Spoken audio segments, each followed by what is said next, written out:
I guess we could say that what we now know about like brain development with kids, where it takes up to about 25 before everything is fully Mm, baked, let's say, in the yeah. wetware of our you know our Yeah. brains. Which is more Um, than enough time, everybody. It's more than enough time. It's like yeah, I there's mean, we probably have to be a little bit more. We have to be more optimistic about what adults in their late 20s can do than yeah. about what, say, teenagers can do. But Yeah. we can still give them a good basis for. Mm. Well, I'm Um, just ticking over, so give me some hope here. Like, oh, are you? I'm 20. Am I 26? I can't remember whether I'm Oh, 25 or you're done. 26. Yeah, that's it. Like, you can't just be like, well, cool, that's who I am for the rest of my life. And I think a lot of people Yeah, interpret it yeah. like that, right? But it's like, no, we're actually very malleable if you think in the way that these Stoics can teach us to think. It's like take some Yeah, I time, mean, think of yeah. uh, that's a good way to think of it. Is you Stoicism, like the other virtue ethics that are out there and other Mm, philosophies of life, is about transforming the self, using the self as the lens and the tool that works upon itself. mm, And that's one of the really cool things about it. I mean, so I mentioned before that Epictetus talks about this idea of proeresis, a faculty of choice.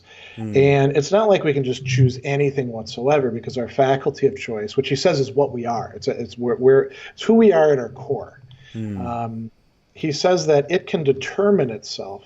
So when we decide, hey, I'm going to take a pause here, we are stopping our normal habitual processes and thought patterns that otherwise would be kicking in immediately and leading us to mm, get mad or sad or fearful or something like that, and probably respond right away too with mm. catchphrases that we have, or lines of reasoning that go on beyond that. We pause that, and then we have a little bit of freedom where we can say, I'm going to do this instead of this. Hmm. And over time, that freedom expands. Yeah, It's yeah. never to the point where we're like, gods who are totally omnipotent and can do anything whatsoever we like. But, we can at least not get in our own way Yeah, no, that and makes make that makes ourselves perfect miserable. sense. And I Yeah. love the analogy of being able to expand that freedom because that's exactly what I'm talking about with the yeah, like negotiate with your emotions and look Hmm. right now you might only have a little bit of favor in that negotiation. At the moment Okay. you've got not much power, but over time you can really gain the upper hand and give yourself a lot more Yeah. freedom than what you have right now, you know. That's a good metaphor too, because the other side to it is when you know the person that you're negotiating with, and you know their strengths and That's weaknesses, it. you know how far they're willing to go. That Mm. gives you way more power. So by know by understanding the emotions, by say reading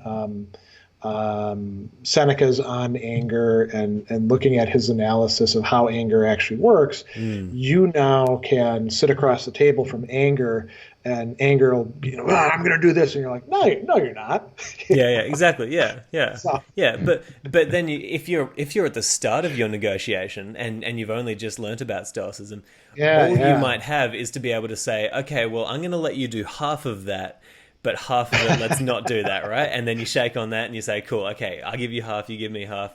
But then over time, it's like, well, can you give me? Maybe you can do a third today. I'll take two thirds. You know, it takes time, but Yeah, that's a good way to yeah, put it. yeah. That I think could be actually be developed into, like a little essay. That Mm. might be an interesting thing to write down, and might be quite useful for people.